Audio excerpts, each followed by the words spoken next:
All right, guys, so I got a couple of questions since I posted my last video about using AI in 3D printing. So I use it in multiple ways. I'm going to show you just one of the ways that I've been utilizing it, and we can go into further depth later. Currently, I'm on a little bit of a time crunch.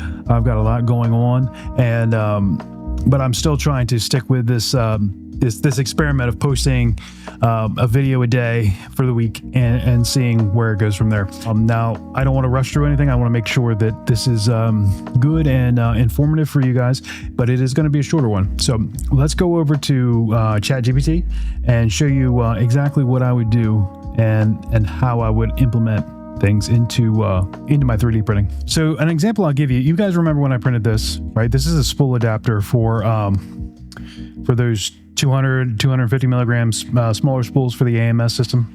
Well, I printed out some more of them, and one of the issues that I had on one of them was this one. See if I can get it to focus for you. See, there's an issue on that end, and there's an issue on that end. Now, I know what the issue is.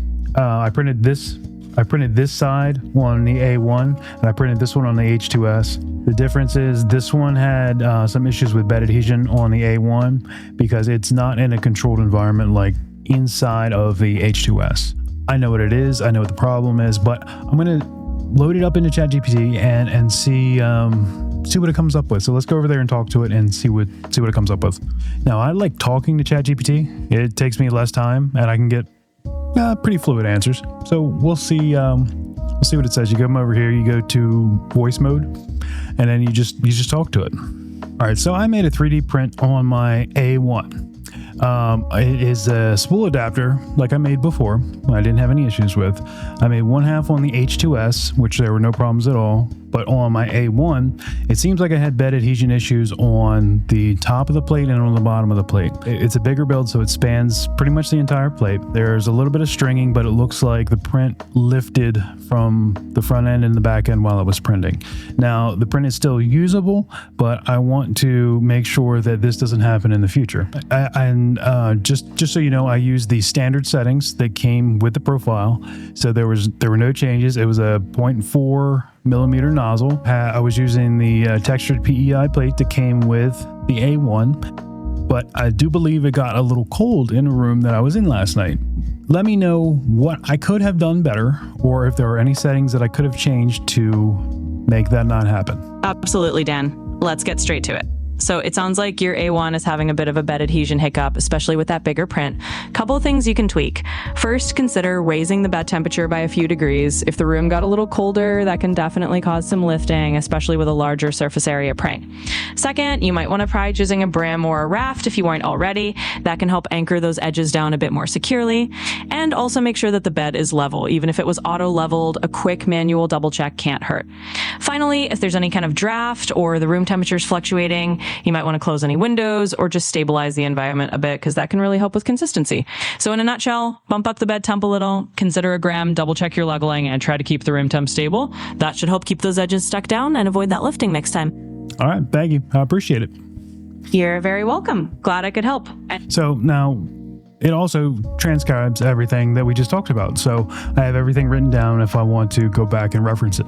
That's just one of the many ways that you can use AI to help you with your 3D prints. Now, there are other programs out there that you can actually tell it, hey, I want a fighter jet taken off with the wings X, Y, and Z, and it will spin out a 3D model that you can further refine from there.